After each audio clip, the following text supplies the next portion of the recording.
ما بعد فأعوذ بالله من الشيطان الرجيم بسم الله الرحمن الرحيم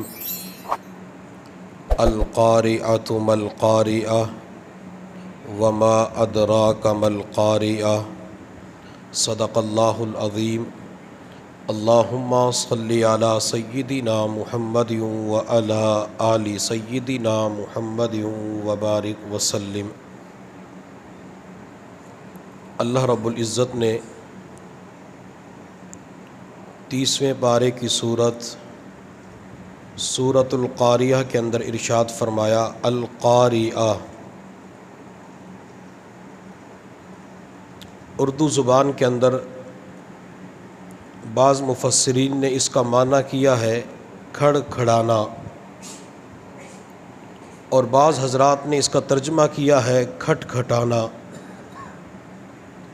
لیکن جو سب سے بہترین اور خوبصورت پیارا ترجمہ کیا ہے وہ شیخ الاسلام حضرت مولانا مفتی محمد تقی عثمانی صاحب دامت برکاتہم العالیہ نے کیا ہے۔ حضرت فرماتے ہیں کہ اردو زبان کے اندر قاریہ کا ترجمہ کرنا بہت مشکل ہے، لیکن پھر حضرت نے جو ترجمہ کیا تو اس بہت آسانی فرما دی۔ القاریہ دل دہلا دینے والی چیز، یعنی وہ چیز جس کی وجہ سے انسان کا دل دہل جائے۔ القاریہ قرأ یقرأ سے نکلا ہے۔ اگر دروازے پہ دستک دی جائے تو اسے بھی قرأ کہتے ہیں، اگر کسی کو جھنجھوڑا جائے تو اسے بھی قرأ کہتے ہیں۔ تو یہاں پہ القاریہ کا معنی دل دہلا دینے والی چیز، یعنی وہ چیز جس کی وجہ سے کائنات کے اندر حرکت پیدا ہو جائے۔ مل قاریہ دل دہلا دینے والی چیز کیا ہے؟ وما ادراک مل قاریہ، آپ کو معلوم ہے کہ دل دہلا دینے والی چیز کیا ہے؟ یوم یکون الناس کالفراش المبثوث، جب دل دہلا دینے والا واقعہ ہوگا تو اس وقت انسانوں کی کیفیت یہ ہوگی یوم یکون الناس کالفراش المبثوث، اس دن لوگ بکھرے ہوئے پروانوں کی طرح ہو جائیں گے۔ یعنی جب قیامت آئے گی، پہلی 3 آیات کے اندر اللہ رب العزت نے قیامت کا تذکرہ کیا ہے کہ جب قیامت آئے گی، جب آخرت کا دن آئے گا، جب سور پہلی مرتبہ پھونکا جائے گا تو اس وقت انسان بکھرے ہوئے پروانوں کی طرح نظر آئیں گے۔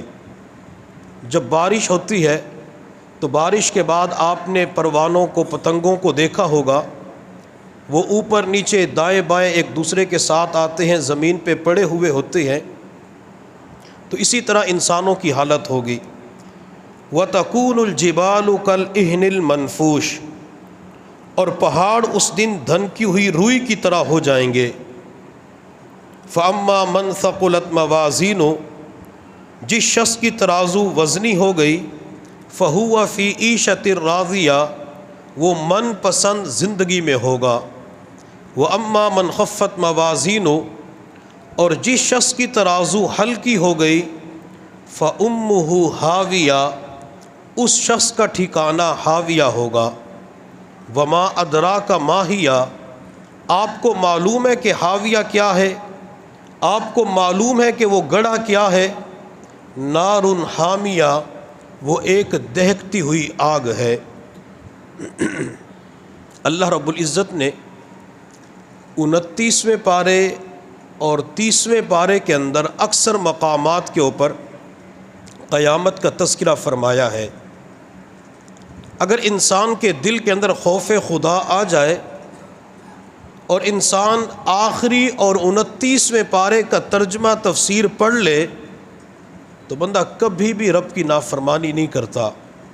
اسے پتہ ہے کہ قیامت اچانک آئے گی، قیامت بتا کر نہیں آئے گی، قیامت کوئی 1 دن پہلے نہیں بتائے گی، قیامت 1 ہفتہ پہلے نہیں بتائی جائے گی، بلکہ میرے اللہ نے قرآن عظیم الشان میں فرمایا یا ایھا الناس اتقوا ربکم ان زلزلۃ الساعۃ شیء عظیم، یوم ترونہا تذہل کل مرضعۃ عما ارضعت، کہ جب قیامت آئے گی تو آپ دیکھیں گے دودھ پلانے والی عورت دودھ پلانے والے بچے کو چھوڑ دے گی۔ وَتَضَعُ كُلُّ ذَاتِ حَمْلٍ حَمْلَهَا، جو عورت حاملہ ہوگی امید سے ہوگی وہ بھی قیامت کی وجہ سے اپنے حمل کو ضائع کر دے گی۔ اور ایک حدیث کے اندر آپ علیہ الصلاۃ والسلام نے ارشاد فرمایا، جب اسرافیل علیہ الصلاۃ والسلام سور پھونکیں گے قیامت قائم ہوگی تو اس وقت کپڑا بیچنے والا کپڑے کو بیچ رہا ہوگا، دکاندار کپڑے کو گاہک کے سامنے پھیلا چکا ہوگا، ابھی ڈیل نہیں ہوگی کہ اچانک خوفناک آواز آئے گی اور کپڑا خریدنے بیچنے سے پہلے مر جائیں گے۔ دودھ نکالنے والا جانور کا دودھ نکال کے گھر کی طرف جا رہا ہوگا، پینا نصیب نہیں ہوگا کہ قیامت قائم ہو جائے گی۔ روٹی کھانے والا لقمہ اٹھا کے منہ کے قریب لے جا چکا ہوگا، لیکن منہ کے اندر ڈالنا حلق سے نیچے اتارنا نصیب نہیں ہوگا، قیامت قائم ہو جائے گی۔ اور یہ جو سورت تلاوت کی گئی ہے القاریہ، حضرت فضیل بن ایاز رحمۃ اللہ علیہ کے بیٹے تھے محمد بن فضیل بن ایاز رحمۃ اللہ علیہ، وہ کبھی بھی اس سورت کی تلاوت نہ نماز کے اندر کر سکے نہ کسی امام کے پیچھے اس سورت کو سن سکے۔ جب وہ اس سورت کو پڑھتے تھے تو بے ہوش ہو کے زمین پہ گر جایا کرتے تھے، کسی امام کے پیچھے نماز پڑھتے تھے تو سورۃ القاریہ کی چند آیات کو سن کے بے ہوش ہو کے گر پڑتے تھے، حتیٰ کہ وہ اللہ سے دعا کیا کرتے تھے، اللہ میری زندگی کے اندر کوئی ایک دن ایک نماز تو ایسی لے آ تاکہ میں امام کے پیچھے سورۃ القاریہ کی تلاوت سن سکوں۔ حتیٰ کہ اللہ رب العزت نے دعا کو قبول فرمایا۔ ایک مرتبہ امام نے سورۃ القاریہ کی تلاوت کی، جب امام نار حامیہ دہکتی ہوئی آگ کے اوپر امام پہنچے تو محمد بن فضیل بن ایاز زمین پہ گرے، روح اپنے رب کے حوالے کر دی۔ اتنا قیامت کا ڈر تھا کہ دہکتی ہوئی آگ کے اندر لوگوں کا ٹھکانہ ہوگا، دہکتی ہوئی آگ کے اندر لوگوں کو پھینک دیا جائے گا۔ یہ جو آپ بعض مرتبہ سڑک سے گزر رہے ہوتے ہیں تو روڈ کے دائیں بائیں بھٹے نظر آتے ہیں جس کے اوپر اینٹوں کو بنایا جاتا ہے، کبھی بھٹے کے قریب سے گزرتے ہوئے آپ اس کی آگ کو دیکھا کریں، اس کے شعلوں کو دیکھا کریں، اس آگ کے اندر کتنی بلندی ہوتی ہے، وہ آگ کیسے آسمان کی طرف جا رہی ہوتی ہے۔ حضرت اویس قرنی رحمۃ اللہ علیہ کسی لوہار کی بھٹی کے قریب سے گزرتے تھے تو بے ہوش ہو کے گر جایا کرتے تھے، تو کسی نے کہا اویس آپ آگ کو دیکھ کے بے ہوش کیوں ہو جاتے ہیں؟ حضرت اویس قرنی رحمۃ اللہ علیہ نے فرمایا کہ اس لوہار کی بھٹی کے اندر لوہے کو ڈالا جاتا ہے، جب اسے گرم کیا جاتا ہے تو اس کا زنگ دور ہو جاتا ہے۔ اگر قیامت کے دن اللہ نے اویس کے اوپر ترس نہ کھایا تو اللہ اویس کو جہنم کی آگ میں پھینک دیں گے۔ لوہے کو آگ کے اندر پھینکا جاتے سرخ ہو جاتا ہے، جب اویس کو گناہوں کی وجہ سے جہنم کے اندر پھینکا جائے گا تو اس وقت اویس کا کیا بنے گا؟ حضرت رابعہ بصریہ رحمۃ اللہ علیہ ایک مرتبہ گھر کے اندر تھی، اپنی خادمہ سے کہا کہ میرے لیے کھانے کی چیز لے کے آؤ۔ وہ خادمہ گئی اور بھنا ہوا مرغ لے کے آئی۔ حضرت رابعہ بصریہ کے سامنے جب بھنا ہوا مرغ آیا تو انہوں نے رونا شروع کر دیا، فرمایا اس کو اٹھا لو۔ خادمہ کہنے لگی آپ نے خود ہی تو کھانا منگوایا، اب آپ کہہ رہے ہیں کہ واپس لے جاؤ، میں نے کھانا بھی نہیں ہے، اور رونا بھی شروع کر دیا۔ حضرت رابعہ بصریہ رحمۃ اللہ علیہ نے فرمایا کہ اس مرغ کو دیکھ کر مجھے جہنم کی آگ یاد آ گئی۔ پوچھا وہ کیسے؟ حضرت رابعہ بصریہ رحمۃ اللہ علیہ نے جواب دیا کہ اس مرغ کو پہلے ذبح کیا گیا، پھر اس کے پر وغیرہ اتارے گئے، پھر اس کے گوشت کو کاٹا گیا، ہڈیوں کو کاٹا گیا۔ اگر قیامت کے دن اللہ نے رابعہ بصریہ کے اوپر ترس نہ کھایا تو اللہ تعالیٰ رابعہ بصریہ کو زندہ جہنم کی آگ میں پھینک دیں گے۔ انہیں دہکتی ہوئی آگ کا ڈر ہوتا تھا۔ حضور صلی اللہ علیہ وسلم نے قیامت کے حوالے سے ارشاد فرمایا، الساعۃ حق، قیامت حق ہے، قیامت پہ ایمان رکھنا یہ ضروری ہے، یہ ہمارے ایمان کا حصہ ہے۔ ہم ایمان مفصل پڑھتے ہیں، آمنت باللہ و ملائکتہ و کتبہ و رسلہ والیوم الآخر والقدر خیرہ و شرہ من اللہ تعالی والبعث بعد الموت، کہ میں ایمان لایا اللہ تعالیٰ پر، فرشتوں پر، رسولوں پر، کتابوں پر، یوم آخرت پر، اچھی بری تقدیر کے اوپر، اور قبر سے اٹھنے پر۔ اب یہاں پہ دو لفظ آئے ایمان مفصل کے اندر، والیوم الآخر والبعث بعد الموت۔ جو پہلا یوم الآخر ہے اس سے مراد قبر ہے، کہ میں قبر کے اوپر ایمان لے کے آیا، قبر برحق ہے۔ اور جو آخر کے اندر والبعث بعد الموت آیا، اس سے مراد قیامت ہے، کہ جب لوگ مر جائیں گے قیامت قائم ہو جائے گی اور قبروں سے اٹھایا جائے گا۔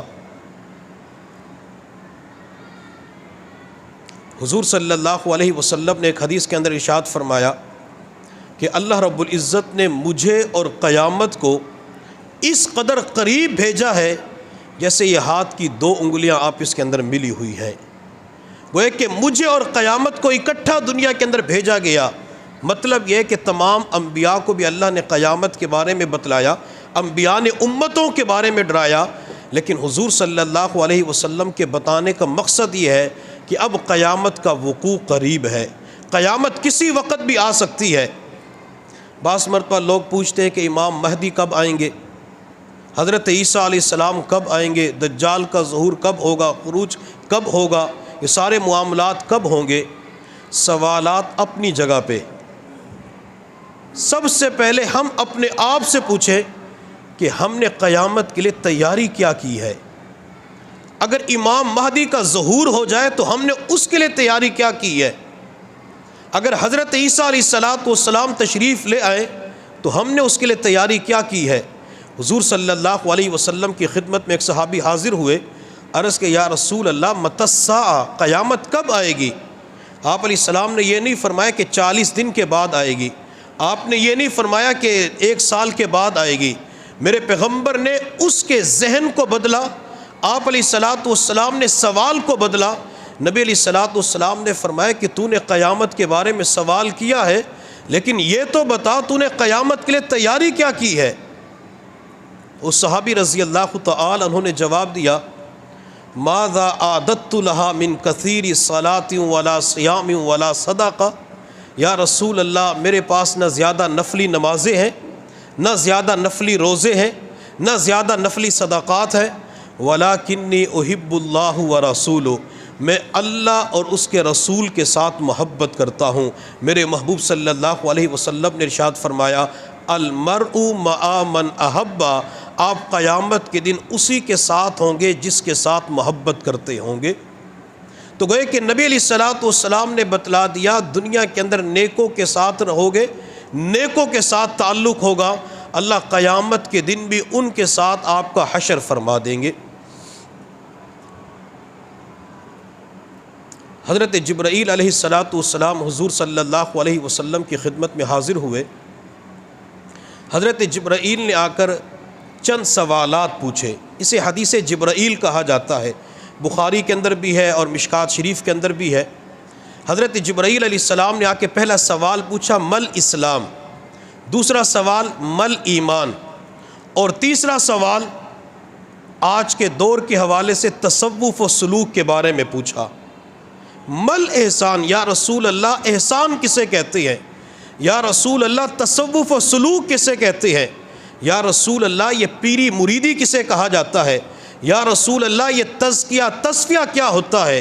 تو میرے محبوب صلی اللہ علیہ وسلم نے جواب ارشاد فرمایا، ان تعبد اللہ کأنک تراہ فإن لم تکن تراہ فإنہ یراک، تم اللہ تعالیٰ کی عبادت ایسی کرو گوئے کہ تم اللہ کو دیکھ رہے ہو۔ اگر تمہاری کیفیت یہ نہیں بنتی تو یہ تصور کرو کہ اللہ مجھے دیکھ رہا ہے۔ جس بندے کو یہ کیفیت نصیب ہو جاتی ہے، گناہوں سے بچنا آسان ہو جاتا ہے۔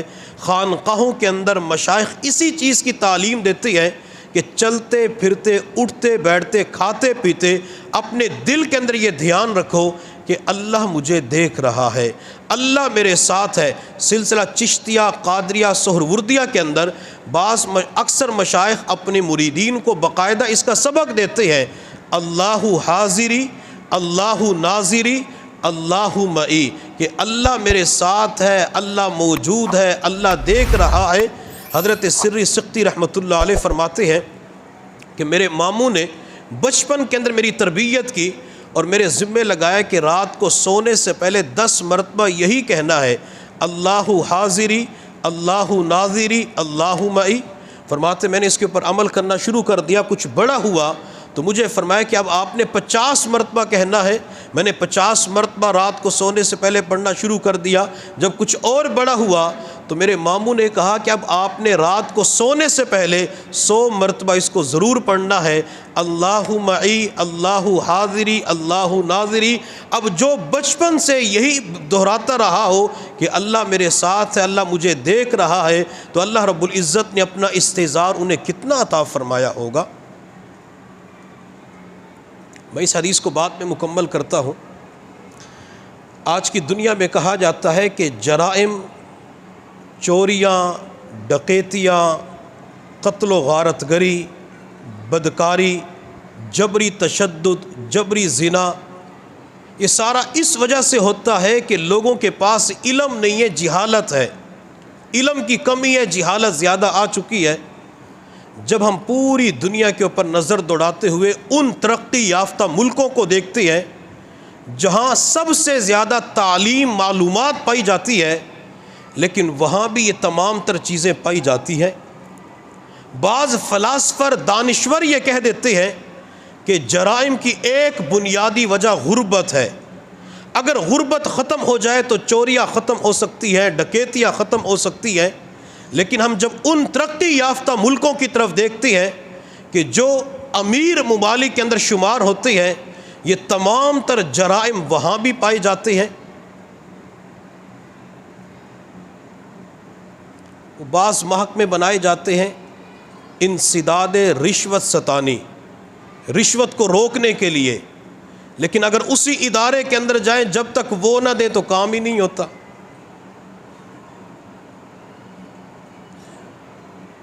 تو بعض کہتے ہیں کہ اگر جہالت ختم ہو جائے جرائم ختم ہو سکتے ہیں، اگر غربت ختم ہو جائے تو جرائم ختم ہو سکتے ہیں۔ لیکن قرآن اور حدیث کی روشنی کے اندر علماء کرام، مشائخ، اولیاء اللہ فرماتے ہیں کہ اگر بندے کے دل کے اندر اللہ اور قیامت کا خوف آ جائے تو کبھی بھی جرم کا ارتکاب نہیں کرے گا۔ جتنی کرپشن اس ملک کے اندر ہو رہی ہے، لوگوں کے درمیان پائی جاتی ہے، اگر دل کے اندر خوف خدا اور قیامت کا ڈر آ جائے تو کبھی بھی کرپشن کرنے کے لیے تیار نہیں ہوگا۔ جب میں آج سے 14 صدیاں قبل مدینہ طیبہ کے پہاڑوں کی طرف نظر دوڑاتا ہوں تو مجھے کرپشن نام کی ایک چیز بھی نظر نہیں آتی۔ حضرت عبداللہ ابن عمر رضی اللہ تعالی عنہما قافلے کے ساتھ پہاڑی سفر کر رہے تھے، شدت کی بھوک لگی ہوئی تھی، ایک چرواہے کو بکریاں چراتے ہوئے دیکھا۔ حضرت عبداللہ بن عمر اس چرواہے کے قریب گئے اور جا کے کہا کہ ایک بکری دے دو، بھوک لگی ہوئی ہے، ہم آپ کو پیسے دے دیتے ہیں۔ وہ چرواہا کہنے لگا کہ بکریاں میری نہیں ہیں، میں تو مالک کی بکریاں چرا رہا ہوں۔ حضرت عبداللہ ابن عمر نے کہا کہ اپنے مالک سے کہہ دینا کہ ایک بکری کو بھیڑیا کھا گیا اور بھیڑیے اکثر بکریوں کو کھا جاتے، پیسے اپنے پاس رکھ لینا۔ حضرت عبداللہ ابن عمر رضی اللہ تعالی عنہما فرماتے کہ جب میں نے یوں کہا تو وہ چرواہا کہنے لگا این اللہ، اللہ کہاں چلا گیا؟ اگر میں نے مالک کو یہ جواب دے دیا کہ بکری کو بھیڑیا کھا گیا تو اللہ کو کیا جواب دوں گا؟ جب یہی چیز ہمارے ملک پاکستان کے اندر ہر مسلمان کے دل کے اندر کیفیت ہوگی، وہ کبھی بھی ایک پائی، ایک روپے کی کرپشن کرنے کے لیے تیار نہیں ہوگا۔ میں جب اپنے مسلمان بھائیوں کی ملاوٹ کی طرف دیکھتا ہوں تو بڑی حیرانگی ہوتی ہے۔ وجہ یہ ہوتی ہے کہ دل کے اندر سے خوف خدا نکل چکا ہے، دل سے قیامت کا ڈر نکل چکا ہے۔ اور جب میں آج سے 14 صدیاں قبل مدینہ طیبہ کی سرزمین پہ جاتا ہوں تو تو مجھے مدینہ طیبہ کی سرزمین پہ رات کے اندھیرے کے اندر بھی دودھ کے اندر ملاوٹ نظر نہیں آتی۔ حضرت عمر فاروق گشت کرتے ہوئے جاتے ہیں، ماں رات کے اندھیرے میں بچی سے کہہ رہی تھی بیٹی بکری نے دودھ تھوڑا دیا ہے، دودھ کے اندر پانی زیادہ ملا لو۔ تو بچی نے اس وقت جواب دی امی عمر نے منع کیا ہے کہ دودھ کے اندر پانی نہیں ملانا۔ تو ماں نے کہا کہ بیٹی اس وقت کون سا عمر دیکھ رہا ہے، اس وقت کون سا بادشاہ دیکھ رہا ہے، اس وقت کون سی نیب دیکھ رہی ہے، اس وقت کون سا ادارہ دیکھ رہا ہے۔ تو بچی نے اس وقت ماں کو جواب دی امی اگر کوئی ادارہ نہیں دیکھ رہا، کوئی انسان نہیں دیکھ رہا، عمر نہیں دیکھ رہا، عمر کا خدا تو اس وقت بھی دیکھ رہا ہے۔ میرے محبوب صلی اللہ علیہ وسلم نے فرمایا من غش فلیس منا، جو ملاوٹ کرتا ہے دھوکہ دیتا ہے وہ ہم میں سے نہیں ہے، اس بندے کا میرے ساتھ تعلق نہیں ہے۔ یہ چیز کب ختم ہوگی، یہ جرم زندگیوں کے اندر سے کب نکلے گا؟ جب دل کے اندر خوف خدا ہوگا اور قیامت کا ڈر ہوگا۔ ہم ملک پاکستان کے اوپر نظر دوڑاتے ہیں تو ہمیں اپنے ملک پاکستان کے اندر معصوم بچیاں درندگی کا نشانہ نظر آتی ہیں۔ بڑی بچیاں، جوان لڑکیاں تو اپنی جگہ پہ، ہمیں 7 سال کی زینب بچی قصور کے اندر تڑپتی ہوئی نظر آتی ہے۔ ہمیں معصوم بچیاں زیادتی کے بعد گندے نالوں کے اندر بہتی ہوئی نظر آتی ہیں۔ آخر ان معصوم بچیوں کے ساتھ زیادتی کرنے والا کوئی غیر مسلم تو نہیں ہوتا؟ ان بچیوں کو تڑپا تڑپا کے قتل کر دینے والا کوئی غیر مسلم تو نہیں ہوتا؟ وہ کلمہ پڑھنے والا مسلمان ہی تو ہوتا ہے۔ وہ زبان سے لا الہ الا اللہ پڑھنے والا چھوٹی معصوم بچی کے اوپر بھی ترس نہیں کھاتا۔ اور جب میں عورتوں کے حوالے سے عفت اور پاک دامنی، عورتوں کا خیال کرنا، عورتوں کے حقوق کا تحفظ کرنا، جب میں مدینہ طیبہ کی سرزمین پہ نظر دوڑاتا ہوں تو مجھے وہاں پہ عورتوں کے حقوق اور تحفظ نظر آتا ہے۔ حضرت عمر فاروق رضی اللہ تعالیٰ عنہ کے دور میں ایک عورت یمن سے چلی، سینکڑوں میل کا سفر کیا، پیدل سفر طے کیا، اور اس عورت نے زیورات بھی پہنے ہوئے تھے، حتیٰ کہ جب وہ مدینہ طیبہ کے اندر پہنچی، عمر سے ملاقات ہوئی، حضرت عمر فاروق رضی اللہ تعالی عنہ نے فرمایا کہ تو یمن سے چلی، اکیلی تھی، تیرے ساتھ کوئی نہیں تھا، زیورات بھی تھے، تجھے راستے کے اندر کسی نے تنگ تو نہیں کیا، زیورات تو نہیں چھینے، تیری طرف غلط نگاہ تو نہیں ڈالی؟ اس خاتون، اس لڑکی کا جواب یہ تھا عمر جب میں یمن سے مدینہ طیبہ کی طرف روانہ ہوئی تو پورے راستے کے اندر جو مرد تھے مجھے یوں نظر آ رہے تھے کہ سارے ایک ہی ماں کے بیٹے ہیں۔ سینکڑوں میل کا سفر کیا، ہر بندے کی آنکھ کے اندر حیا پائی جاتی تھی، ہر بندے کی آنکھ کے اندر دوسروں کا خیال اور عزت پائی جاتی تھی۔ لیکن آج کا مسلمان جب گھر کی 4 دیواری سے باہر نکلتا ہے تو اس کی نگاہیں محفوظ نہیں ہوتی، پھر یہ کہتے ہیں کہ میرے گھر کی عزت محفوظ رہے۔ ایسا نہیں ہو سکتا، جیسا کرو گے ویسا بھرو گے۔ دنیا مکافات عمل ہے، جو جس کے ساتھ کرتا ہے کل اس کے ساتھ بھی ہو سکتا ہے۔ ایک سنار تھا، جولر تھا، وہ شام کے وقت جب گھر آیا تو بیوی رو رہی تھی۔ خاوند نے بیوی سے پوچھا کیوں رو رہی ہو؟ تو بیوی کہنے لگی کہ جس بچے کو ہم نے پالا، لے پالک بچہ، تقریباً 12-15 سال تک اس کی تربیت کرتے رہے، وہ آج پانی بھرنے کے لیے گیا، جب پانی دینے کے لیے میرے پاس آیا تو اس نے میرا ہاتھ زبردستی دبا دیا۔ مجھے اس کی نیت کے اندر فطور آ رہا تھا، وہ میرا ہاتھ دباتے ہوئے مزہ لے رہا تھا، لگتا یہ کہ اس کی نیت خراب ہو چکی ہے۔ جس کو ہم نے پالا اسی کی نیت میں فطور آ چکا ہے۔ تو خاوند اپنی بیوی سے کہنے لگا کہ نہ تیرا قصور ہے نہ اس بچے کا قصور ہے، یہ زیادتی تو میری ہے۔ بیوی نے پوچھا آپ کی زیادتی کیسی ہے؟ آپ تو گھر کے اندر موجود نہیں تھے۔ وہ خاوند، وہ جولر، وہ سنار کہنے لگا کہ آج میرے پاس ایک خاتون چوڑیاں خریدنے کے لیے آئی، تو اس خاتون نے مجھے کہا کہ چوڑیاں پہنا دو۔ میں نے چوڑیاں پہناتے ہوئے جو اس کے ہاتھ کو دیکھا، اس کا ہاتھ مجھے حسین و جمیل خوبصورت نظر آیا، میں نے شہوت کے اندر آ کے اس کے ہاتھ کو دبا دیا، میں نے دکان کے اوپر عمل کیا، اللہ نے مکافات عمل دکھاتے ہوئے میرے گھر کے اندر وہ عمل کروا دیا۔ جو کسی کے ساتھ کرتا ہے کل اس کے ساتھ ایسا ہو جاتا ہے۔ اگر دل کے اندر خوف خدا ہو، دل کے اندر قیامت کا ڈر ہو، تو پھر انسان دوسروں کو دیکھتے ہوئے نظروں کو جھکا لیتا ہے کہ اگر میں نے نظروں کو نہ جھکایا، اگر میں نے شہوت بری نگاہوں سے اس کو دیکھا، تو قیامت کے دن انہی آنکھوں کے اندر پگھلایا ہوا شیشہ ڈالا جائے گا۔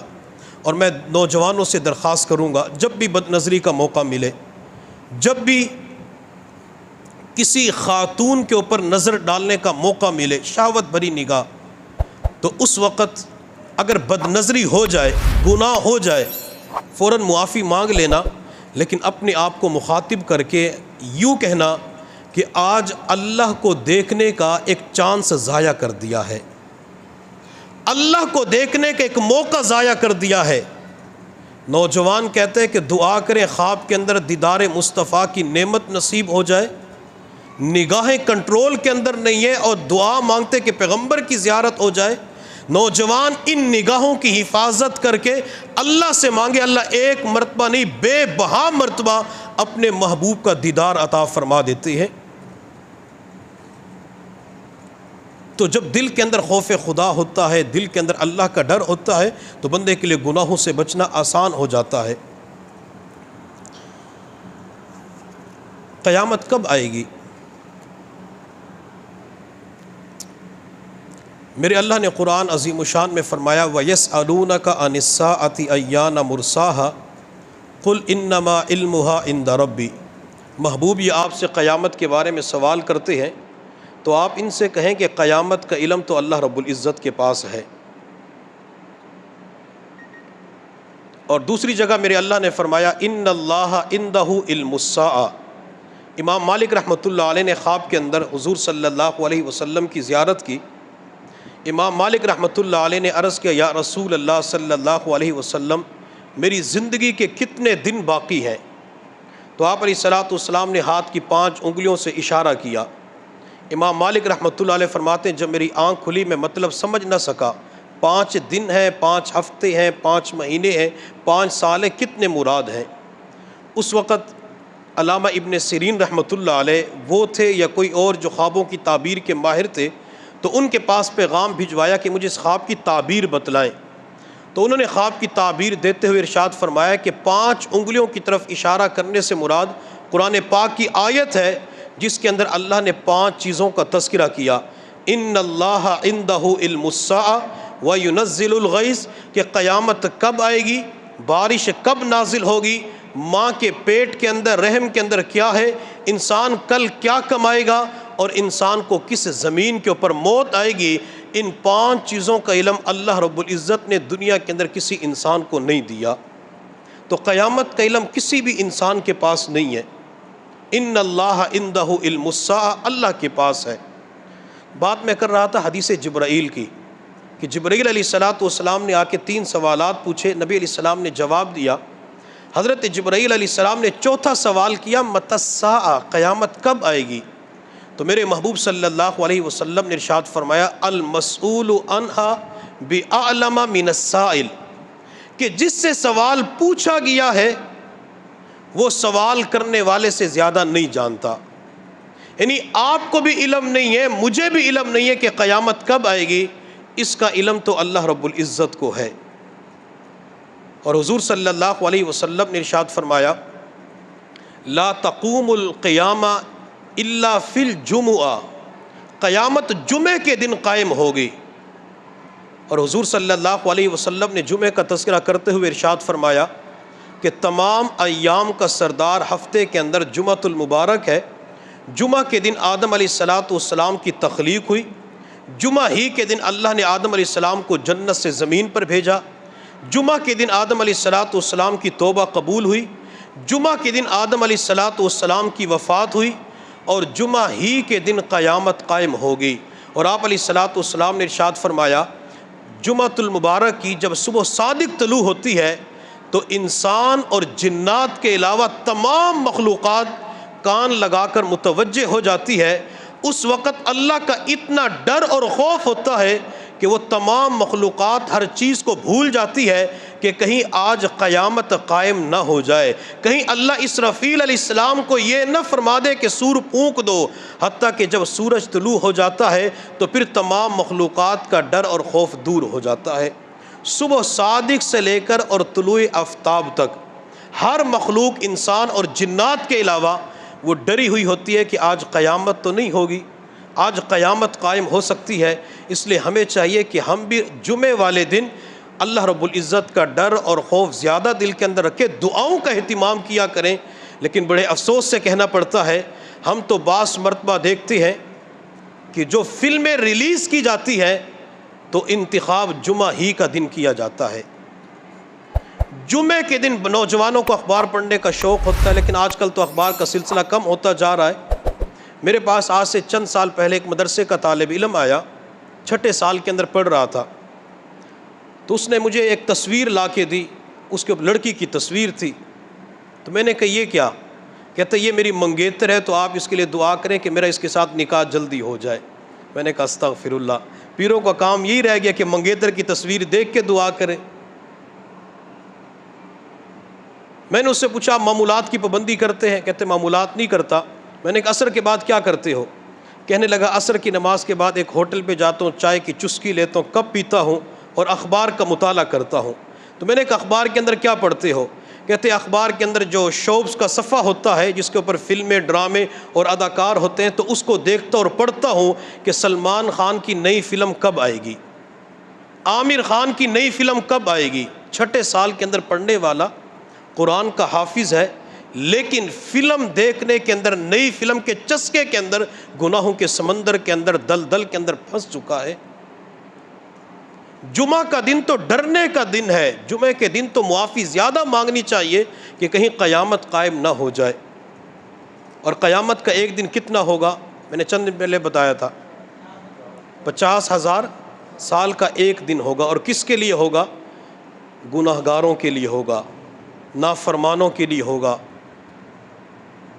اور جو ایمان والے ہوں گے، صوم و صلات کے پابند ہوں گے، تو حضور صلی اللہ علیہ وسلم کی شفقت کے اوپر، محبتوں کے اوپر میں قربان جاؤں، میں پیغمبر کی قدموں کی خاک کے ذرات کے اوپر اپنا تن، من، دھن سب کچھ قربان کر دوں۔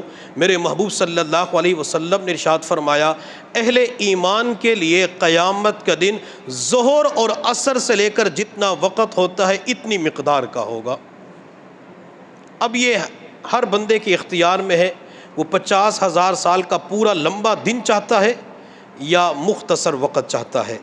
ایک حدیث کے اندر آپ علیہ الصلوۃ والسلام نے ارشاد فرمایا، جس بندے کو اللہ نے مال دیا، پیسہ دیا، زیورات دیے، وہ ان کی زکوٰۃ نہیں نکالتا، تو قیامت کے دن اسی پیسے کو، انہی زیورات کو جہنم کی آگ میں تپایا جائے گا، یعنی گرم کیا جائے گا۔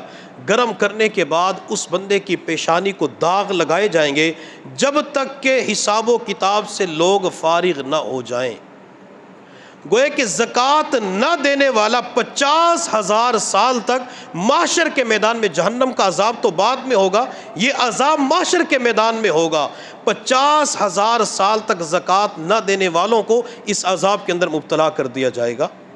جو زکوٰۃ دینے والے ہوں گے، گناہوں سے بچنے والے ہوں گے، صوم و صلات کے پابند ہوں گے، اللہ کے فرما بردار ہوں گے، ان المسلمین والمسلمات والمؤمنین والمؤمنات، یہ صفات ان کے اندر پائی جائیں گی۔ التائبون العابدون الحامدون، یہ صفات ان کے اندر پائی جائیں گی۔ قد افلح المؤمنون الذین هم فی صلاتهم خاشعون، یہ چند صفات ان کے اندر پائی جائیں گی۔ وعباد الرحمن الذین یمشون علی الارض، عباد الرحمن کی صفات ان کے اندر پائی جائیں گی۔ تو ان کے لیے جیسے ظہر سے عصر تک کا وقت ہوتا ہے، تو اتنا وقت قیامت کے اندر ان کے لیے لگے گا۔ تو ہم نیت عزم بالجزم کریں کہ یہاں تو اعمال کا اہتمام کر رہے ہیں، جب یہاں سے واپس جائیں گے تو انشاءاللہ اپنے مقام کے اوپر بھی ہم عبادات کا اہتمام کریں گے، اپنے مقام کے اوپر جا کر بھی گناہوں سے بچنے کی کوشش کریں گے۔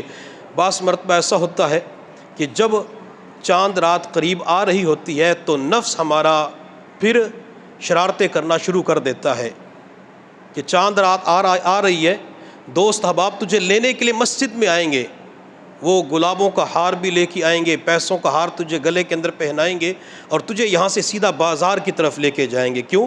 شاپنگ کرنی ہے، جوتے خریدنے ہیں، سامان خریدنا ہے۔ جب نفس ہی بندے کو مجبور کرتا ہے، وہ چاند رات کے اندر بازار کے اندر شاپنگ کرتے ہوئے سب کچھ نور کو ضائع کر دیتا ہے۔ 10 دن کے اندر جو کچھ آپ نور اکٹھا کریں گے، اس نور کو لمحوں کے اندر یوں ختم کیا جا سکتا ہے۔ نور اکٹھا کرنے کے اندر وقت لگتا ہے، ضائع کرنے کے اندر کوئی وقت نہیں لگتا۔ میرے پیر و مرشد حضرت مولانا پیر ذوالفقار احمد نقشبندی دامت برکاتہ العالیہ فرماتے ہیں، بندہ صبح سے لے کر شام تک 9-10 گھنٹے کا مراقبہ کرے، مراقبے کے اوپر وقت لگتا ہے۔ 10 گھنٹے کا مراقبہ کرنے کے بعد وہ ایک مرتبہ بد نظری کر لے تو ایک بد نظری کے گناہ کے اندر اتنی نحوست ہوتی ہے، وہ 10 گھنٹے کے مراقبے کے انوارات کو ضائع کر دیتی ہے۔ اس کو سمجھنا آج کے دور میں آسان ہو چکا ہے۔ ہمارے موبائل کے اندر میسیج ہوتے ہیں، پکچر ہوتی ہے، ویڈیوز ہوتی ہیں، ڈیٹا اکٹھا ہو جاتا ہے۔ ہمیں ایک ایک ویڈیو کو، ایک ایک میسیج کو، ایک ایک پکچر کو علیحدہ ڈیلیٹ نہیں کرنا پڑتا۔ بعض مرتبہ ایک مرتبہ ڈیلیٹ کے اوپر کلک کرتے سارا ڈیٹا ختم ہو جاتا ہے۔ اللہ نے یہ موبائل کے ذریعے ہمیں مثال سمجھا دی کہ ایک گناہ کرو گے سارا نور ختم ہو جائے گا۔ چاند رات لیلۃ الجائزہ ہوتی ہے، انعام کی رات ہوتی ہے۔ وہ انعام کی رات بازاروں کے اندر نہیں گزارنی چاہیے، وہ انعام کی رات پھر بھی اللہ کے گھر گزارنی چاہیے، وہ انعام کی رات اللہ سے مانگتے ہوئے گزارنی چاہیے۔ اللہ جب انعام لینا ہوتا ہے تو انعام لینے کے لیے بندے کو پہلے سے جانا ہوتا ہے۔ اللہ یہ انعام کی راتیں تو نے انعام دینا ہے، اللہ میں انعام کے اندر تجھ سے جنت مانگتا ہوں، اللہ تو مجھے جنت عطا فرما دے۔ ایک اللہ والے سے پوچھا، حضرت عید کب ہوگی؟ فرمایا جب دید ہوگی۔ عید تب ہوگی جب دید ہوگی۔ اور ہم اپنی زندگیوں کی طرف دیکھیں کہ ہمارے پلے تو کچھ بھی نہیں ہے، ہمیں دید نبی علیہ الصلوۃ والسلام کی نصیب نہ ہو سکی، مل احسان کے اوپر ہم سے عمل نہ ہو سکا کہ تم اللہ کی عبادت کرو کہ تم اللہ کو دیکھ رہے ہو۔ یہ کیفیت بنی ہے؟ نہیں بنی، دید ہی نہیں ہوئی، نصیب ہوئی۔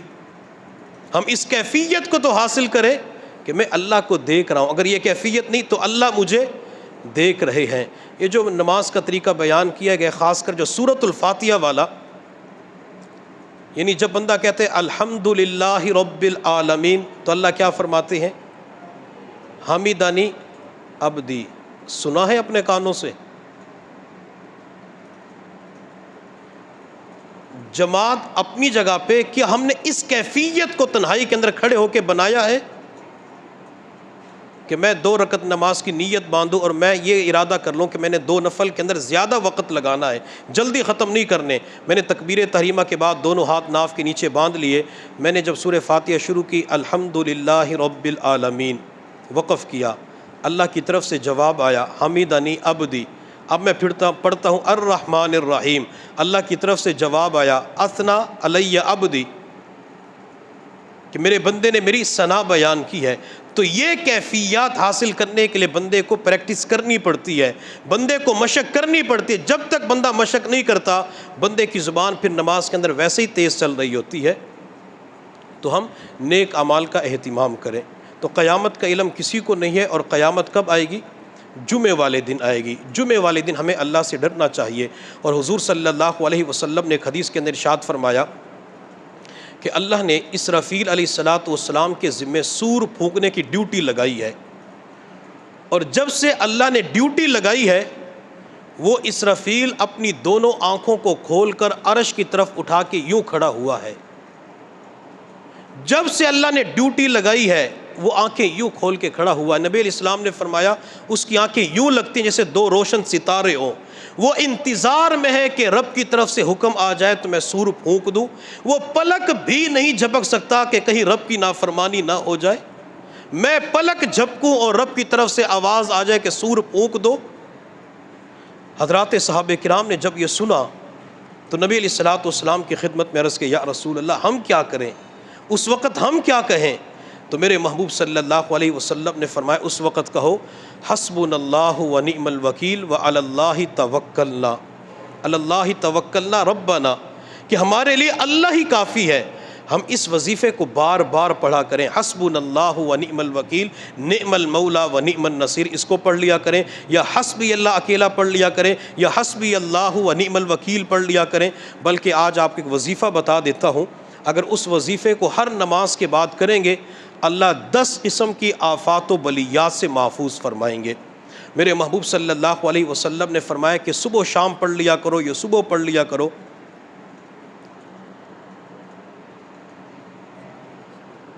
حسبی اللہ حسبی اللہ لدینی، حسبی اللہ لمن حسدنی، حسبی اللہ لما اہمنی، حسبی اللہ لمن بغى علی، حسبی اللہ لمن کادنی بسوء، حسبی اللہ عند الموت، حسبی اللہ عند المسألۃ القبر، حسبی اللہ عند المیزان، حسبی اللہ عند الصراط، حسبی اللہ لا الہ الا ہو علیہ توکلت وہو رب العرش العظیم. اسے پکا لے، اسے یاد کرے، ہر نماز کے بعد اس کو پڑھا کرے. اس کا فائدہ یہ ہوگا کہ ہمارے دین کے لیے اللہ کافی ہو جائے گا. جو ہمارے ساتھ حسد کرنے والے جیلس ہو جاتے ہیں ان کے لیے اللہ کافی ہو جائے گا، ہمیں انتقام لینے کی ضرورت نہیں پڑے گی. جو ہمارے ساتھ سرکشی کرتے، تکلیف پہنچانا چاہتے، ان کے لیے اللہ کافی ہو جائیں گے. جو برا ارادہ کرتے ہیں، بری سوچ رکھتے ہیں، تو ان کے لیے اللہ کافی ہو جائے گا. موت کا وقت آئے گا تو موت کے وقت بھی اللہ ہمیں ایمان کی دولت عطا فرما دیں گے. جب قبر کے اندر سوال پوچھے جائیں گے تو اس وقت اللہ کی مدد ہوگی، سوال کے جواب دینا آسان ہو جائے گا. حسبی اللہ عند الصراط عند المیزان، حسبی اللہ، تو اللہ میزان کے وقت، ترازو کے وقت اور پل صراط کے اوپر ہماری مدد فرمائیں گے. اس کو یاد کیا کریں.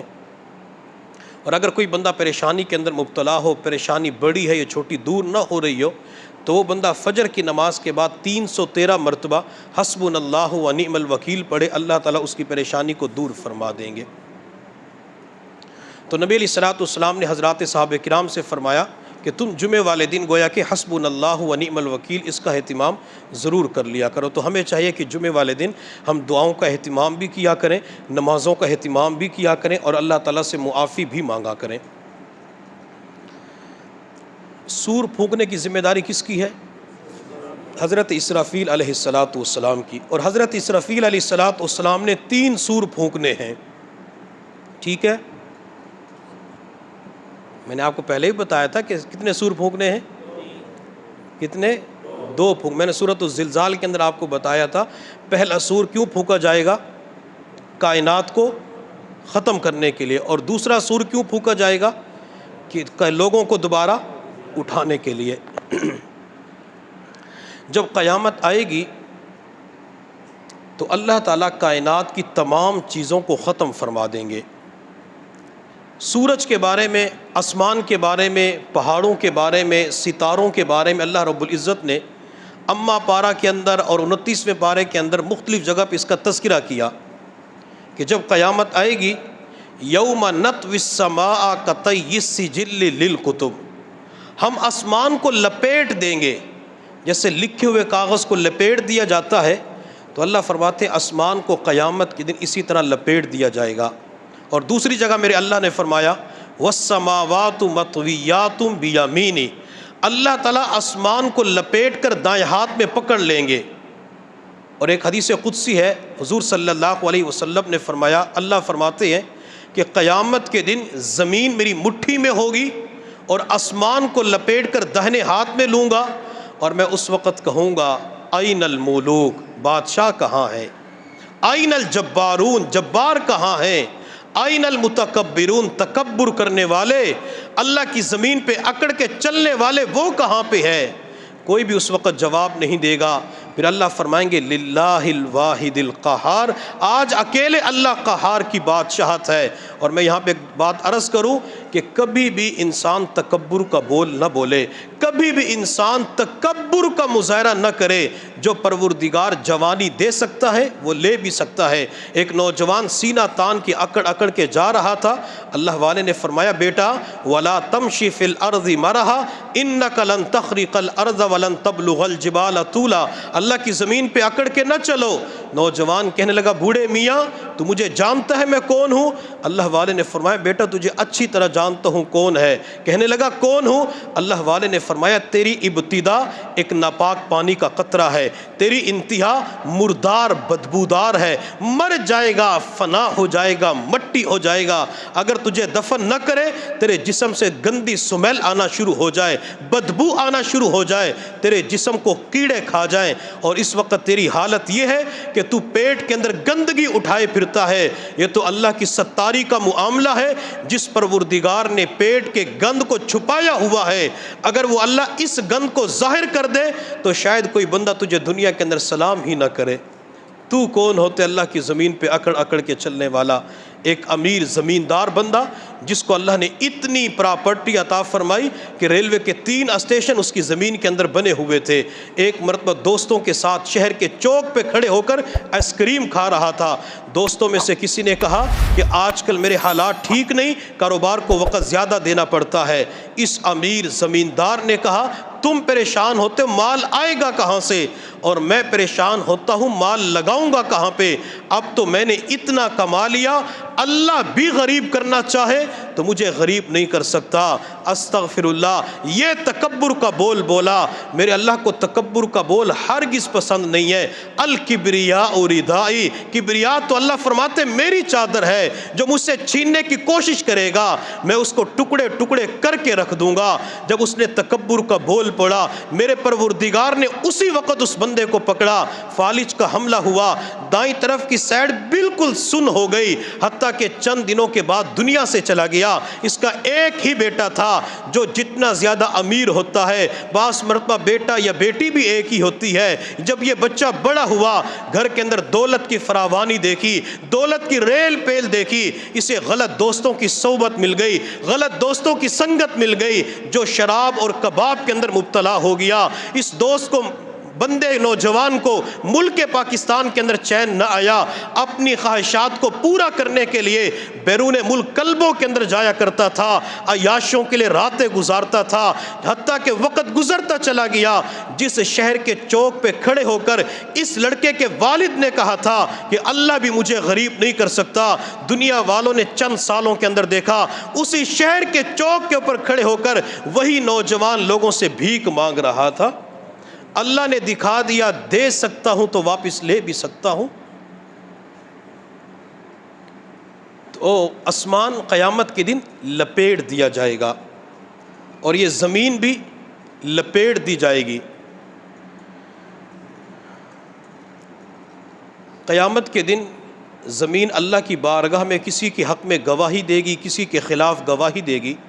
جب یہ معاملہ مکمل ہو جائے گا تو اللہ اس پوری زمین کو ایک روٹی بنا دیں گے۔ روٹی کہاں سے نکلتی ہے؟ تندور میں آٹا کہاں سے آتا ہے؟ گندم سے آتا۔ گندم کہاں سے نکلتی ہے؟ زمین سے نکلتی ہے۔ تو گویا کہ صغرا کبرا ملائیں تو نتیجہ کیا نکلے گا؟ روٹی آئے گی نا۔ تو روٹی اللہ پوری زمین کو روٹی بنائیں گے، اور روٹی اللہ تعالیٰ اہل جنتیوں کو کھلائیں گے۔ جب میرے محبوب صلی اللہ علیہ وسلم نے یہ بات ارشاد فرمائی تو ایک یہودی نبی علیہ الصلوۃ والسلام کے پاس اور آ کر کہنے لگا ابو القاسم الرحمن آپ کو برکت دے۔ نبی علیہ السلام کے بیٹے کا نام قاسم تھا تو کنیت ابو القاسم تھی، اسی نام سے یہودی نے آپ کو یاد کیا۔ یہودی کہنے لگا کہ مسلمانوں کے پیغمبر، میں نے تورات کے اندر پڑھا ہے کہ اللہ تعالیٰ قیامت کے دن اس پوری زمین کو روٹی بنا کر جنتیوں کو کھلائیں گے۔ حضور صلی اللہ علیہ وسلم نے سنا تو آپ علیہ الصلوۃ والسلام اتنا مسکرائے اور ہنسے کہ آپ کی داڑھ مبارک نظر آنا شروع ہو گئی کہ جس زمین کے اوپر ہم چلتے ہیں اللہ قیام جنت کے اندر اسی کو روٹی بنا کے کھلائیں گے۔ پھر یہودی کہنے لگا مسلمانوں کے پیغمبر، جنت کے اندر اہل جنت کے لیے جو سالن ہوگا وہ بھی بتا دوں؟ آپ علیہ السلام نے فرمایا بتاؤ وہ سالن کیا ہوگا؟ تو کہنے لگا بالام اور نون سالن ہوگا، بالام اور نون ہوگا۔ تو صحابہ کرام نے اس یہودی سے کہا کہ خدا کے بندے بالام اور نون کیا ہوتی ہے؟ تو اس یہودی نے کہا کہ بالام اور نون سے مراد مچھلی اور بیل ہے۔ جب جنتی جنت میں جائیں گے تو اللہ پوری زمین کی روٹی کھلائے گا، اور جنت کے اندر داخل ہوتے ہی اللہ مچھلی اور بیل کے کباب بنا کر لوگوں کو اس وقت کھلائیں گے۔ بلکہ ایک حدیث کے اندر آپ علیہ الصلوۃ والسلام نے ارشاد فرمایا اللہ تعالیٰ جنت کے اندر نہریں ہوں گی تو وہاں جنتیوں کی دعوت فرمائیں گے، نہر کے کنارے کے اوپر تکیے اور جو کچھ بھی ہوگا سارا کچھ لگا دیا جائے گا، تو اللہ تعالیٰ مچھلی اور بیل کی کشتی کروائیں گے۔ جیسے یہاں پہ کشتی ہوتی ہے تو جسم بھی ننگا ہوتا ہے، لیکن وہ کشتی وہ مقابلہ کچھ اور ہوگا۔ جنتی اپنے دائیں بائیں حوروں کو بٹھا کے بیٹھے ہوں گے اور ان کی اپنی بیویاں بھی ہوں گی، اور سر جھک گیا اس کا۔ حوروں کو تذکرہ کیا کہ سبحان اللہ، میں نے کہا بیوی ہوگی۔ ہم ایک مرتبہ جماعت میں گئے، آج سے تقریباً 2002 یا 2003 کی بات ہے، کئی سال پہلے کی۔ تو جو عصر کے بعد بیان ہوتا ہے، بیٹھ کے بات کرنی ہوتی ہے، امیر صاحب نے جنت کی حوروں کے تذکرے کر دیے۔ تو ہمارے ساتھ ایک بندہ تھا، تو اس نے اپنی زبان کے اندر مہاجری زبان میں کہا امیر صاحب ہماری لگائیاں کا کیا بنے گا، یعنی ہماری بیویوں کا کیا بنے گا؟ تو امیر صاحب نے کہا ارے تمہاری لگائی تو تمہاری سردار نہیں ہوے گی، یعنی حوروں کی سردار نہیں۔ تو اس نے آگے سے ہاتھ باندھے اور ہاتھ باندھ کے کہا امیر صاحب یہاں بھی مروا دیا وہاں بھی مروائے گا۔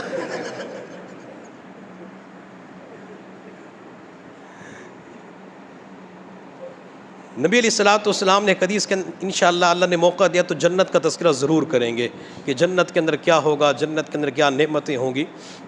نبی علیہ السلام نے فرمایا کہ دنیا کی عورت جنت کے اندر جنت کی حوروں کے اوپر بھی غالب آ جائیں گی، وہاں بھی جا کے جھگڑا کریں گی۔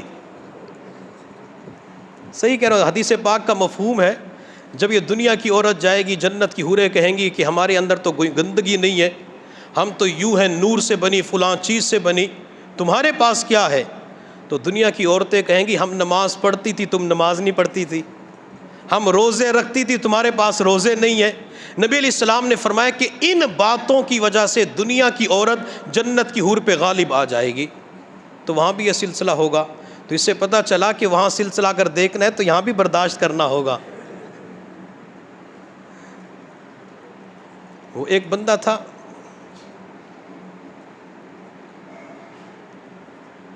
اس نے کبھی بیوی کو کھانے کے اوپر شکریہ ادا نہیں کیا تھا۔ تو ایک مسجد کے اندر کوئی میرا جیسا بیٹھا بیان کر رہا تھا کہ بیوی جو چیزیں بناتی ہے تو اس کے اوپر اس کا شکریہ ادا کرنا چاہیے، تعریف کرنی چاہیے۔ اب شادی کو 15-20 سال ہو چکے تھے، کبھی اس نے شکریہ ادا نہیں کیا تھا، تعریف نہیں کی۔ وہ جیسے ہی گھر گیا تو بیوی نے دسترخوان بچھایا، سامان رکھا، اس نے پہلا لقمہ کھایا، ماشاءاللہ میری جان بہترین کھانا ہے۔ دوسرا لقمہ اٹھایا، میری جان آج تو کمال کر دیا۔ تو بیوی کے پاس چمٹا پڑا ہوا تھا، اس چمٹے کو اٹھا کے سر پہ دے مارا۔ تو خاوند نے کہا کہ چمٹا کیوں مارا؟ کہتے 20 سال ہو گئے کھلاتے ہوئے، ایک بھی تعریف کا بول نہیں بولا، آج پڑوسن نے کھانا بنا کے دیا تعریفوں کے بل باندھ دیے۔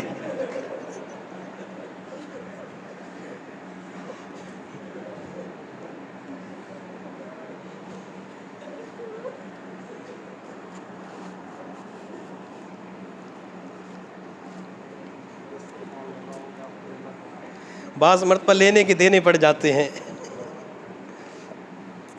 تو بات میں کیا کر رہا تھا کہ اللہ تعالیٰ کشتی بیل اور مچھلی کی کشتی کروائیں گے۔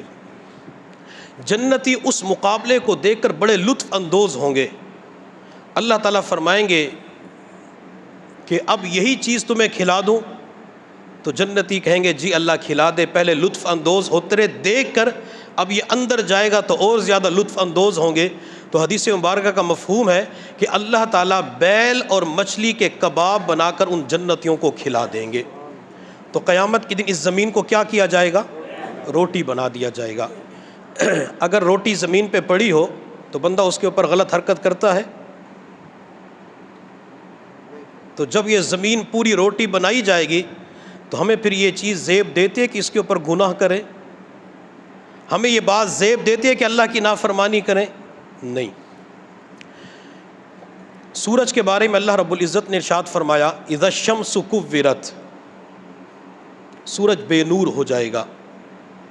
اذا السماء انفطرت واذا الکواکب انتثرت، ستارے بے نور ہو جائیں گے، چاند کی روشنی مان پڑ جائے گی، چاند کو گرہن لگ جائے گا۔ وجمع الشمس والقمر، اللہ قیامت کے دن سورج اور چاند کو اکٹھا کر دیں گے۔ سورج کہاں سے نکلتا ہے؟ شمال سے، صحیح ہے؟ کہاں سے نکلتا ہے؟ مشرق سے نکلتا ہے، لیکن جب قیامت آئے گی تو قیامت والے دن سورج مغرب سے طلوع ہوگا، تو قیامت کے دن سورج اور چاند کو مغرب کے اندر اکٹھا کر دیا جائے گا۔ وَإِذَا الْبِحَارُ فُجِّرَتْ وَإِذَا الْبِحَارُ سُجِّرَتْ، سمندروں کو پھاڑ دیا جائے گا، سمندروں کا پانی باہر آ جائے گا۔ اور دوسری جگہ اللہ نے فرمایا کہ سمندروں کو بھڑکایا جائے گا، یعنی سمندروں کے اندر بھی آگ لگ جائے گی۔ جو اللہ لکڑیوں کے اندر آگ لگا سکتا ہے وہی اللہ پانی کے اندر بھی آگ لگا سکتا ہے۔ تو جب یہ بڑی بڑی چیزیں بھی ختم ہو سکتی ہیں، جب یہ سورج بے نور ہو سکتا ہے، ستارے بے نور ہو سکتی ہیں، آسمان کو کاغذ کی طرح لپیٹ دیا جائے گا، زمین کو لپیٹ دیا جائے گا، تو پھر انسان کا کیا بنے گا؟ میرے اللہ نے سورۃ القاریہ کے اندر فرمایا یوم یکون الناس کالفراش المبثوث، انسان پروانوں کی طرح بکھرتے ہوئے نظر آئیں گے۔ اور یہ کون ہوں گے؟ یہ وہ ہوں گے جو گناہوں والی زندگی گزار رہے ہوں گے، اور جو اہل ایمان ہوں گے اللہ تعالیٰ ایک علاقے کی طرف سے ٹھنڈی ہوا بھیجیں گے، وہ ہوا جس مومن کو لگے گی تو مومن کی روح نکل جائے گی۔ اللہ گوئے کہ آسانی کے ساتھ اسرائیل کے ذریعے اس کی روح کو نکال لیں گے، اور جو بد ہوں گے، گناہگار ہوں گے، نافرمان ہوں گے، تو ان کے اوپر پھر شدت کا عذاب ہوگا۔ فَأَمَّا مَنْ ثَقُلَتْ مَوَازِينُهُ فَهُوَ فِي عِيشَةٍ رَاضِيَةٍ، قیامت کے دن جس کا میزان وزنی ہوگا تو وہ من چاہی زندگی گزارے گا۔ قیامت کے دن اعمال تولے جائیں گے، قیامت کے دن نماز کو تولا جائے گا، روزے کو تولا جائے گا، حج کو تولا جائے گا۔ کیسے تولا جائے گا؟ جیسے بخار کو تولتے ہیں، جیسے شوگر کو تولتے ہیں، جیسے درجہ حرارت گھڑی کے اندر آتا ہے نا، اس کو تولتے ہیں تو گھڑی تول رہی ہوتی ہے، بارش کے قطرات کو تولا جاتا ہے۔ تو جب یہ چیزیں آج کے دور میں تولی جا سکتی ہے تو قیامت کے دن اعمال کو بھی تولا جا سکتا ہے۔ میرے محبوب صلی اللہ علیہ وسلم کے صحابہ ایک مرتبہ عبداللہ بن مسعود کے ساتھ مزاح کر رہے تھے، ان کی پنڈلیاں پتلی اور چھوٹی تھی، تو مذاق کرتے ہوئے کہا کہ پتلی اور چھوٹی پنڈلیوں والا۔ حضور صلی اللہ علیہ وسلم نے صحابہ کی طرف دیکھ کے فرمایا میرے صحابہ تم عبداللہ بن مسعود کی پتلی پتلی پنڈلیوں کی طرف دیکھتے ہو، یہ کیوں نہیں دیکھتے؟ یہ پتلی اور چھوٹی پنڈلیاں قیامت کے دن میزان کے ترازو میں احد پہاڑ سے زیادہ وزنی ہوں گی۔ عبداللہ بن مسعود سمارٹ قسم کے صحابی تھے، پتلی پتلی ان کی پنڈلیاں ہوا کرتی تھی۔ تو اس سے پتہ چلتا ہے کہ بندوں کو بھی تولا جائے گا، اعمال کو بھی تولا جائے گا۔ بخاری شریف کی آخری روایت ہے، میرے محبوب صلی اللہ علیہ وسلم نے ارشاد فرمایا کلمتان حبیبتان الی الرحمن، دو کلمے اللہ کو بڑے محبوب ہیں، خفیفتان علی اللسان، زبان پر ہلکے ہیں، ثقیلتان فی المیزان، میزان کے ترازو کے اندر بڑے وزنی ہیں۔ وہ کون سے کلمے؟ سبحان اللہ و بحمدہ سبحان اللہ العظیم۔ اور ایک حدیث کے اندر آپ علیہ الصلوۃ والسلام نے ارشاد فرمایا جو بندہ ایک مرتبہ سبحان اللہ پڑھتا ہے، سبحان اللہ نصف ترازو کو بھر دیتا ہے۔ جو ایک مرتبہ الحمدللہ پڑھتا ہے، ایک مرتبہ الحمدللہ کہنے کی وجہ سے میزان کا ترازو نیکیوں کے ساتھ بھر جاتا ہے۔ اس لیے ہمیں جب کوئی نعمت ملے تو الحمدللہ کہا کریں، کوئی تعجب کی چیز دیکھے سبحان اللہ کہا کریں، بسم اللہ کا اہتمام کیا کریں، بار بار یہ جملے دہرائے کریں تاکہ ہماری نیکیاں زیادہ سے زیادہ ہوتی رہیں۔ وَأَمَّا مَنْ خَفَّتْ مَوَازِينُهُ، جس شخص کی ترازو ہلکی ہو گئی، نیکیاں کم ہو گئی، گناہ زیادہ ہو گئے، فَأُمُّهُ ہاویہ، اس کا ٹھکانہ ہاویہ ہے۔ یہاں پہ لفظ آیا جو حضرات عربی پڑھ چکے ہیں طلباء کے علاوہ وہ جانتے ہیں کہ کا معنی کیا ہے؟ کسے کہتے ہیں؟ ماں کو۔ کسے کہتے ہیں؟ ماں کو۔ لیکن یہاں پہ کا معنی ماں نہیں ہے، بلکہ کا معنی مرکز ہے، کا معنی ٹھکانہ ہے۔ اس لیے میں ان حضرات سے درخواست کروں گا جو تھوڑی سی عربی پڑھ کر خود ترجمہ تفسیر کرنا شروع کر دیتے ہیں اور کہتے ہیں علماء کے پاس جانے کی کیا ضرورت ہے، خود قرآن کا ترجمہ پڑھو، خود تفسیر پڑھو۔ جس بندے کے پاس صرف عربی کا علم ہوگا، علماء کے پاس بیٹھنے کی صحبت نہیں ہوگی، وہ خود بھی گمراہ ہوگا، دوسروں کو گمراہ کرنے کا ذریعہ بنے گا۔ یضل بہ کثیرا ویہدی بہ کثیرا، اس قرآن کے ذریعے لوگوں کو ہدایت بھی ملتی ہے، لوگ گمراہ بھی ہوتے ہیں۔ بندہ قرآن خود نہ سمجھے، جس نے علماء سے سیکھا ہوتا ہے ان سے سمجھے۔ مثال کے طور پہ سورہ رحمان کے اندر اللہ نے فرمایا وَالنَّجْمُ وَالشَّجَرُ يَسْجُدَانِ، نجم شجر اللہ کو کیا کرتے ہیں؟ سجدہ کرتے ہیں۔ نجم کا معنی ستارے، شجر کا معنی درخت۔ لیکن اس آیت کا یہ مطلب ہرگز نہیں ہے۔ نجم کہتے ہیں بے تنا درخت کو، اور شجر کہتے ہیں تن آور درخت کو، کہ جو تن آور درخت ہوتے ہیں وہ بھی اللہ کو سجدہ کرتے ہیں، اور جو بے تنا درخت ہوتے ہیں، اس کو بیل کہا جاتا ہے، جو دیواروں کے اوپر چڑھی ہوئی ہوتی ہیں، یہ بھی اللہ کو سجدہ کرتے ہیں۔ اب قرآن پاک کے اندر ایک لفظ آتا ہے اذلہ۔ اب لوگ جو عربی پڑھتے ہیں وہ سمجھتے اس کا معنی ہے ذلیل، اور جو قرآن کے اندر آ چکا ہے تو اس کا معنی اگر کوئی ذلیل کرے گا تو کافر ہو جائے گا۔ اب یہ ذلیل کا معنی، یہ کمزور کا معنی کون بتائے گا؟ یہ علماء بتائیں گے، جنہوں نے علماء کے پاس رہ کر قرآن کا ترجمہ سیکھا، قرآن کی تفسیر پڑھی۔ میرے اللہ نے قرآن عظیم الشان میں فرمایا وَلَقَدْ نَصَرَكُمُ اللَّهُ بِبَدْرٍ وَأَنْتُمْ أَذِلَّةٌ، کہ تم بدر کے مقام پہ تھے، اللہ نے تمہاری مدد کی اس حال میں کہ تم اذلہ تھے۔ اب کوئی بندہ کہے کہ اس کا معنی یہ کہ تم ذلیل تھے، تو اس نے گویا کہ نبی علیہ الصلوۃ والسلام کے بارے میں نازیبا جملہ کہا، وہ کافر ہو گیا۔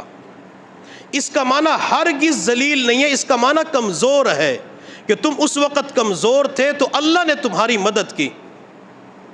اردو زبان کے اندر جب ہم دلہ کا لفظ بولتے ہیں تو دلہ ایک گالی کو کہتے ہیں، اور بندہ کسی کو دلہ کہہ دے تو لوگ مارنے کے اوپر چڑھائی کرنے کے لیے تیار ہو جاتے ہیں، لیکن عربی زبان کے اندر اس کا معنی کچھ اور بنتا ہے۔ بلکہ سعودی عرب کے اندر جو حرم کے اندر صفائی کے اوپر کمپنی متعین ہے، اس کا نام دلہ ہے۔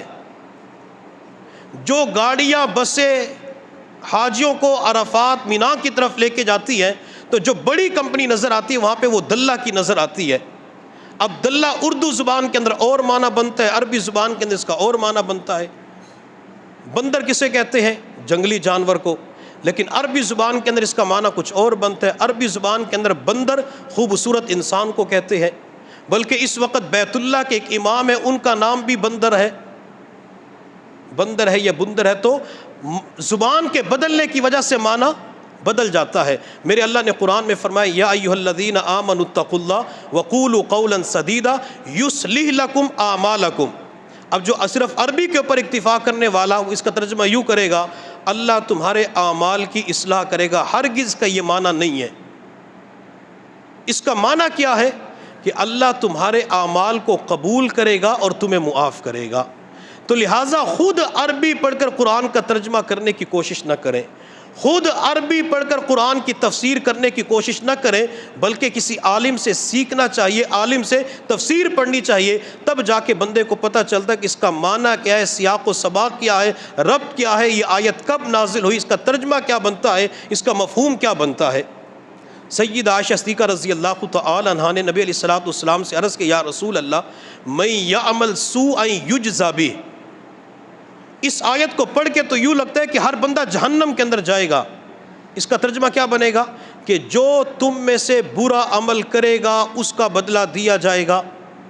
نبی علیہ الصلوۃ والسلام نے فرمایا کہ عائشہ اس کا یہ مطلب نہیں ہے۔ یا رسول اللہ پھر اس کا مطلب کیا ہے؟ آپ علیہ الصلوۃ والسلام نے فرمایا اللہ فرماتے ہیں کہ جس کے اوپر مصیبت آئے گی تو یہ مصیبت اس کے گناہوں کا کفارہ بنا دی جائے گی۔ عائشہ پیغمبر کے گھر کے اندر رہنے والی، نبی علیہ الصلوۃ والسلام کے پاس زندگی گزارنے والی، عربی زبان تو مادری زبان تھی، وہ بھی آیت کو نہیں سمجھ رہی تھی، تو ہم کیسے کہہ سکتے ہیں کہ قرآن سیکھنے کے لیے کسی عالم کی ضرورت نہیں ہے، قرآن سیکھنے کے لیے کسی قاری کے پاس جانے کی ضرورت نہیں ہے، قرآن سیکھنے کے لیے کسی پروفیسر کے پاس چلے جائیں، قرآن سیکھنے کے لیے کسی ڈاکٹر کے پاس چلے جائیں، قرآن سیکھنے کے لیے کسی اور کے پاس چلے جائیں، نہیں، بلکہ جنہوں نے خود قرآن کسی عالم سے سیکھا ہوتا ہے تو انہی سے قرآن سیکھنا چاہیے، خود بھی راہ راست پہ ہوں گے، دوسروں کو بھی راہ راست پہ لانے والے بن جائیں گے۔ یہاں پہ ان کا معنی کیا ہے؟ مرکز، ٹھکانہ۔ افطاری یاد تو نہیں آ رہی؟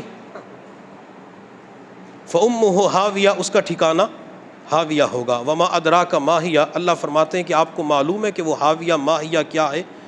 نار حامیہ، وہ دہکتی ہوئی آگ ہے، یعنی جہنم کے اندر جو آگ ہے، اللہ نے اس کا تذکرہ کیا کہ تم اپنے اعمال کرو، اعمال کرو گے تو جہنم کی آگ سے بچ جاؤ گے۔ میزان کے ترازو کو وزنی کرنے کے لیے 3 چیزیں ضروری ہیں۔ ایک تو بندے کے پاس ایمان ہونا چاہیے، اور دوسرا بندہ جو بھی عمل کرتا ہے وہ سنت کے مطابق ہو، اور تیسرا اس عمل کے اندر اخلاص ہونا چاہیے۔ ہم چونکہ الحمدللہ اہل ایمان ہے، اللہ نے پہلی نعمت تو ہمیں اعمال کے وزنی ہونے کے لیے عطا فرما دی۔ اگر ہر کام سنت کے مطابق کریں گے اور اس عمل کے اندر اخلاص ہوگا تو اس کی برکت سے میزان کے ترازو کے اندر وہ ہمارا وہ عمل وزنی ہو جائے گا۔ نماز پڑھنی ہے تو سنت کے مطابق، اور کس لیے پڑھنی ہے؟ اللہ کے لیے۔ قربانی کرنی ہے تو اللہ کے لیے، حج کرنا ہے تو اللہ کے لیے، اعتکاف کرنا ہے تو اللہ کے لیے، تلاوت کرنی ہے تو اللہ کے لیے۔ اور تلاوت کیسے کرنی ہے؟ جیسے اللہ کے نبی نے بتلائی ہے۔ قربانی کیسے کرنی ہے؟ جیسے اللہ کے نبی نے بتلائی ہے۔ اگر سنت کے مطابق اللہ کے لیے عمل کریں گے، اللہ ایک تو اس عمل کو قبول فرمائیں گے، اور میزان کے ترازو کے اندر وہ زیادہ وزنی ہو جائے گا۔ تو اس کی کوشش کریں گے۔ اللہ رب العزت کی بارگاہ میں دعا ہے کہ اللہ تعالی ہم سب کو سمجھنے اور عمل کرنے کی توفیق عطا فرمائے۔ اللہ تعالی ہم سب کا خاتمہ ایمان پہ فرمائے، بلکہ قیامت تک کے لیے اللہ تعالی ہماری تمام نسلوں کے ایمان کی حفاظت فرمائے۔ اللہ تعالی ہماری مستورات، دوست احباب، پوری امت کے ایمان کی حفاظت فرمائے۔ وآخر دعوانا ان الحمد للہ رب العالمین۔